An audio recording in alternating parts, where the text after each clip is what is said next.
de la frontera de la República Dominicana con Haití una zona de la cual usted tiene vivencias y en la cual acumuló durante años un nivel de experiencia. La importancia de este programa reside en mostrar vía su propia experiencia personal la naturaleza, la magnitud, la extensión de los cambios que han tenido lugar y tratar de encontrar nosotros una explicación al porqué de esos cambios. O sea, porque ciertamente las cosas que están ocurriendo en la frontera hoy no tenían lugar en la época en la que usted estuvo vinculado a la frontera. Dígame si me equivoco.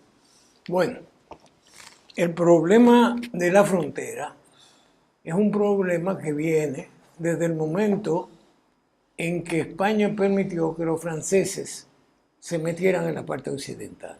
Empezaron a caminar hacia el este. Esos problemas que ya se planteaban entre franceses y españoles terminaron o se agudizaron a partir de 1844, cuando la República Dominicana se separa de Haití. Los haitianos, que tenían mejores armas y mucha mayor población, empezaron a ocupar territorios que no les correspondían y empezaron a caminar hacia el este. Ese problema se fue agudizando de una manera tal que la parte oriental perdió a San Rafael, a La Caoba, a San Miguel, ¿no?, que lo fueron ocupando a partir de 1804.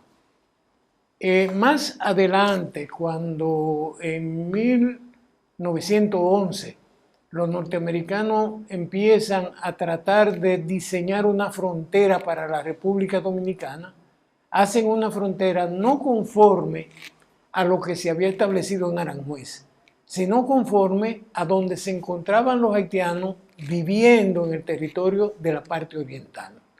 Los norteamericanos trazaron un mapa, que yo lo tengo, hecho por el Cuerpo de Infantería de Marina de Estados Unidos. Y en ese mapa, la República Dominicana perdía alrededor de unos 3.000 kilómetros cuadrados. Los norteamericanos se lo daban graciosamente, como han hecho siempre, a los haitianos. Eso trajo como consecuencia que cuando en el 1929 se traza la línea de demarcación, los haitianos dicen: estamos de acuerdo con la frontera en sentido general, excepto en estas 5 dificultades. Las 5 dificultades eran territorios que ellos habían ocupado en la parte oriental, que ellos consideraban que eran territorios haitianos.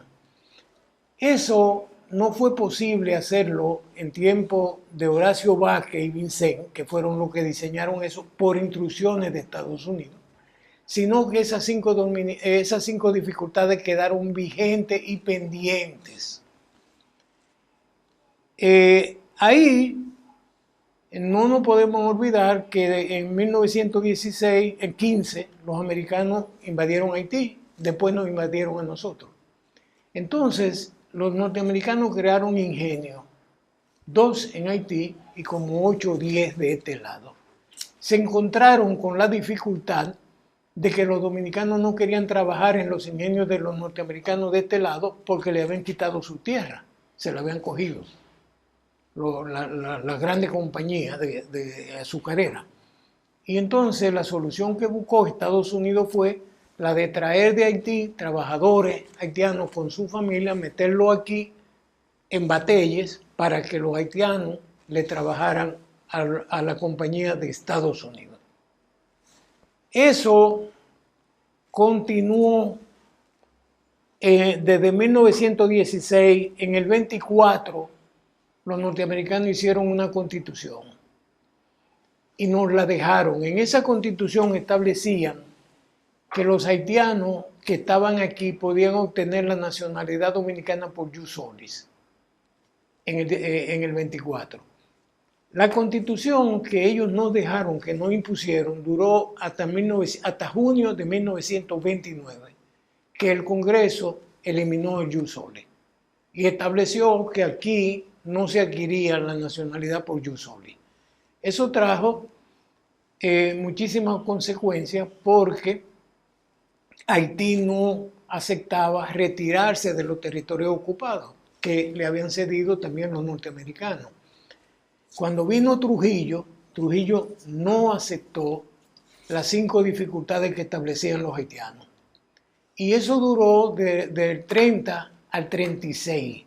En el año de 1936, los norteamericanos obligaron a Trujillo a reconocer las 5 dificultades o los territorios que los haitianos nos habían ocupado. Y Trujillo no tuvo más remedio que darle los territorios a los haitianos en contra de su voluntad. ¿Cuál fue la reacción de Trujillo a eso? Que emitió una ley de control migratorio, donde todo extranjero que estaba en la República Dominicana tenía que registrarse. Los haitianos decidieron no registrarse. La ley le daba unos 6 meses para que se registraran y si no, lo expulsaban del país. Como se pasaron los 6 meses y los haitianos no se registraron, Trujillo lo subió en camiones y lo mandó para Dajabón. Eso trajo como consecuencia los acontecimientos del 37. A partir de ahí, los haitianos dejaron de entrar al territorio de la parte oriental porque si los militares de la parte oriental lo encontraban, lo mataban. Era lo menos que le hacían. Entonces, ahí hubo, por fuerza, ellos respetaron la frontera mientras Trujillo estuvo vivo. Los acontecimientos del 37 crearon... No, antes de llegar ahí, hay 2 cosas que la gente pues, preferiría ver aclaradas. Explíquele a la gente lo que es adquirir o no la nacionalidad por jus soli. La nacionalidad se adquiere por jus soli, son aquellas personas que nacen en un territorio, le corresponde la nacionalidad del territorio donde nacen. Pero en el mundo hay 192 estados que están registrados en la ONU. De eso, 160 no conceden la nacionalidad por jus soli. Pero sí la tolera Estados Unidos y Canadá, que nunca han querido haitianos en su territorio. Por eso, desde 1801, los norteamericanos decidieron confinar los haitianos que estaban en cualquier parte, los cogían y los metían en la isla de Santo Domingo. Confinar significa prácticamente darle la isla por cárcel, ¿no?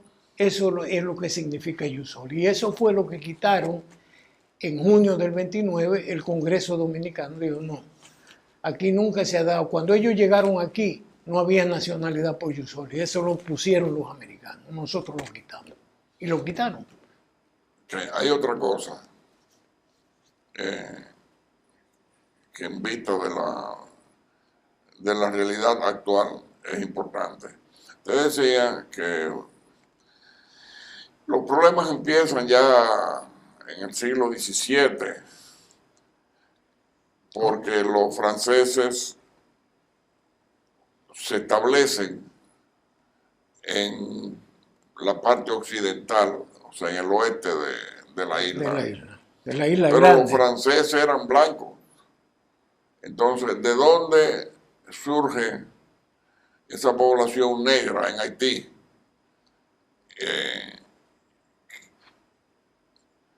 ¿Cómo es que los franceses blancos originales se transforman en invasores negros?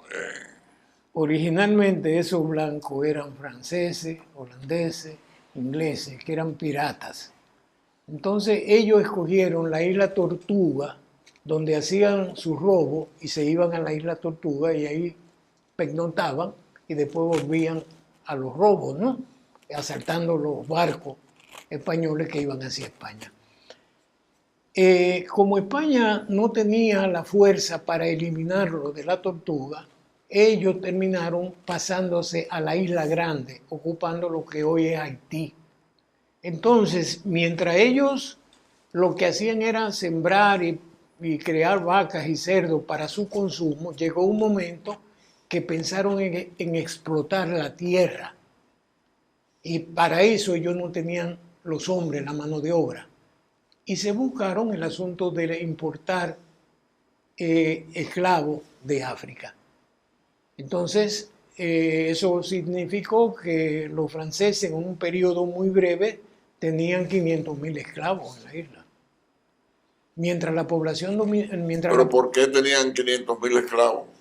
Porque explotaban industrialmente el territorio. No te olvides que en ese periodo Haití representaba 1/3 de la renta que producía Francia. Era tan rica que ellos prefirieron venderla a Luisiana, que era 40 o 50 veces más grande que Haití, y quedarse con Haití. Entonces, lleva razón la afirmación histórica que consigna que durante más de un siglo Haití fue la colonia más próspera de cualquier otra parte del mundo, porque de qué otra manera podía haber un puñado de colonos de origen o no pirata. No, primero eran piratas, después Sí. vinieron ya empresarios franceses. El caso es que los franceses consiguieron en la parte oeste lo que los españoles nunca habían logrado en la parte oriental. Es decir, nosotros nunca fuimos una colonia tan próspera, tan rica como lo fue Haití, ¿correcto? Es que Francia tenía un adelanto industrial y una visión distinta a la de los españoles. Está bien, no estoy buscando ahora la explicación, sino solamente consignando el hecho de que la economía que los franceses implantaron en la parte oeste de esta isla desbordó con mucho lo que había en el lado oriental, o sea, donde estamos nosotros. Pero hay algo más que es relevante, que tiene muchísimo que ver con lo que está aconteciendo hoy día. La población, bueno, el territorio que finalmente ocupa Haití es aproximadamente, redondeando los números, la mitad del que ocupa la República Dominicana. No, es 1/3. Es 1/3 de la isla, la mitad de República Dominicana. De No, la ellos isla tienen más 28.000, nosotros tenemos 42.000, sí, creo. póngale 50, redondeemos, pues, más o menos la mitad. Sí, más o menos. La mitad, Pero ¿qué resulta? la mitad de la parte oriental.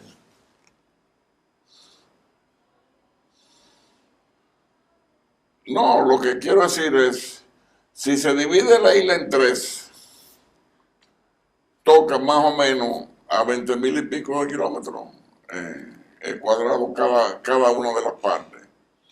Pero Haití, siendo una porción menor de terreno, siempre estuvo más poblada que nosotros. Habían más franceses en la parte occidental que españoles en la parte oriental.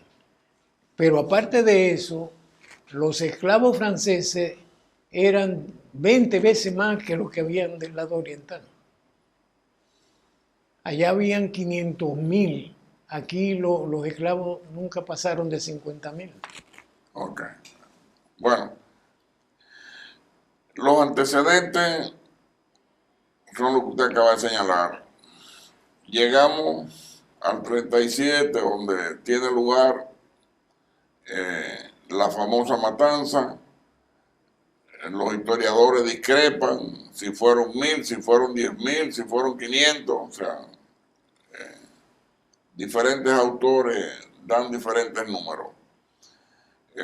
No tiene sentido para nosotros, sin evidencia histórica adicional, ponernos a decir que fueron 500 o que fueron 10.000. El punto es que a partir de 1937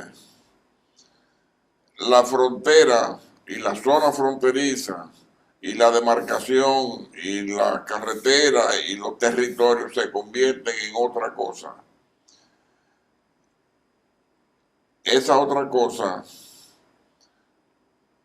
tengo entendido, se mantuvo durante X número de años y ha venido a degradarse de nuevo en las últimas décadas. Vamos a ver eso inmediatamente después de esta pausa.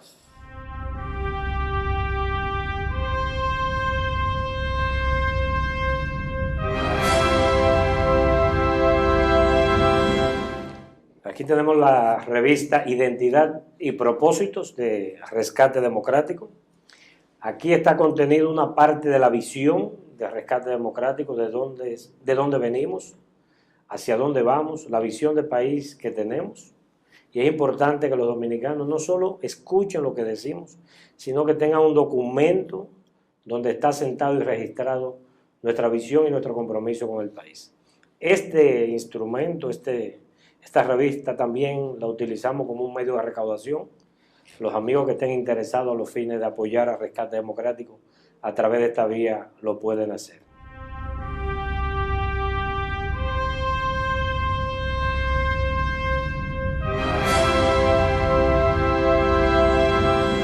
Don Luis, ¿cómo se vincula usted con la frontera?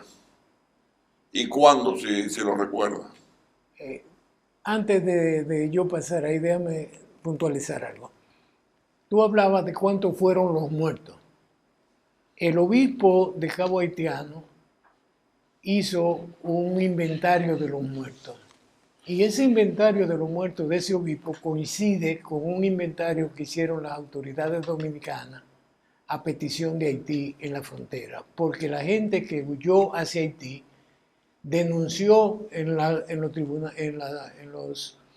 tribunales haitianos y en los puestos de guardia haitianos, los muertos, heridos y personas afectadas. Esas dos cosas coinciden.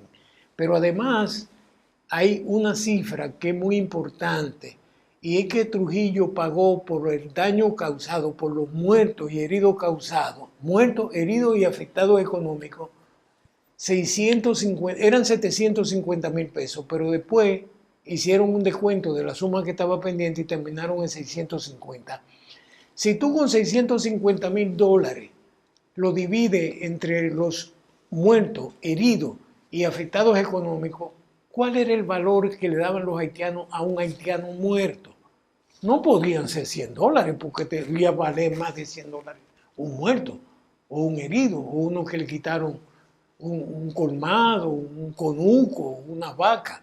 Entonces, eso más o menos, si tú tratas de hacer el cálculo por ahí, se puede verificar el número. Ahora, vamos a responderte lo que tú me preguntaste. Yo llegué a Relaciones Exteriores, ¿no? A finales de 2004, y duré 13 años. Fui a trabajar en el Consejo de Frontera. Yo era la parte administrativa del Consejo, ¿no? Desde un primer momento tuvimos que ir a la frontera, o sea, no esperamos que llegara el 2005. En el 2004, desde que hubo el cambio de gobierno y nosotros recibimos el Consejo de Frontera, lo primero que hicimos fue a la frontera.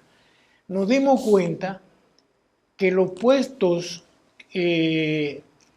mediante los cuales tú entrabas de República Dominicana a Haití y viceversa, que eran 5, eso era un caos. Pero donde el caos era mayor era en Dajabón, en Jimaní y en Elías Piña. Eso era terrible. Entonces nosotros sugerimos que donde se realizaba el mercado, para evitar que los haitianos entraran por ahí, se metieran a los pueblos de Dajabón, Elías Piña y Jimaní, que se cogiera una área, que se recintara, que se pusieran condiciones para que los camiones pudieran estacionarse, para que los comerciantes pudieran poner su puesto de venta.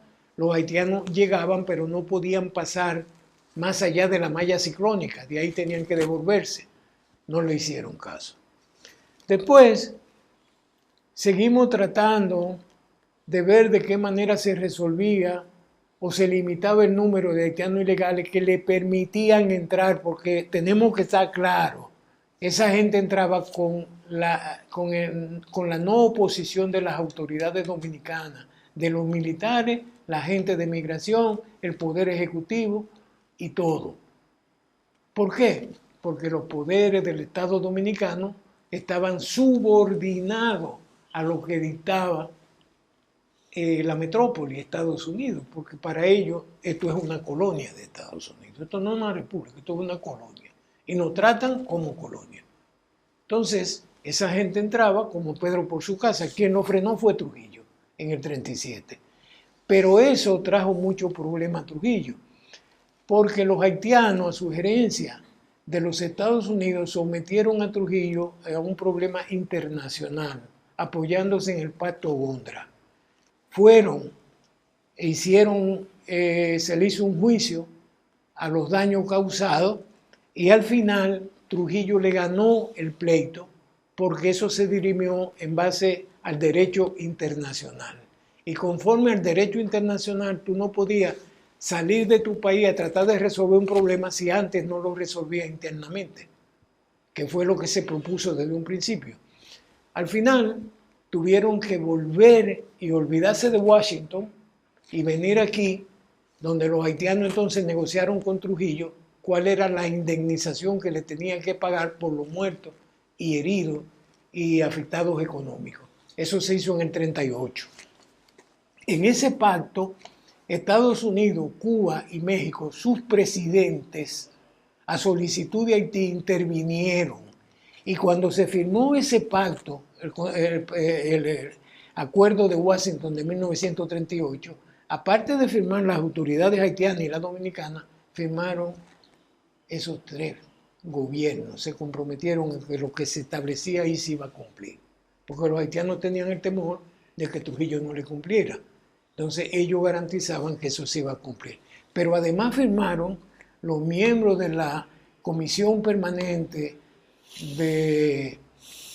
Antes, ahora es OEA, pero antes era Unión Panamericana.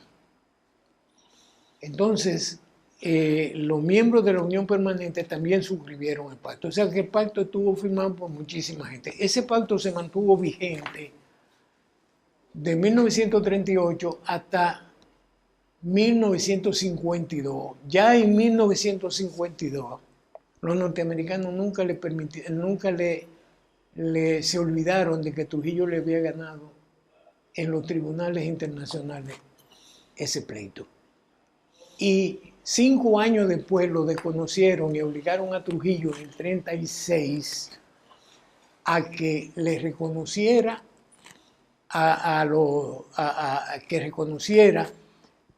que permitieran la entrada de familias enteras de campesinos haitianos, de trabajadores agrícolas a la República Dominicana, supuestamente para venir a trabajar en zafra que duraban 5 meses. Pero venían con sus hijos y sus mujeres y después se quedaban aquí.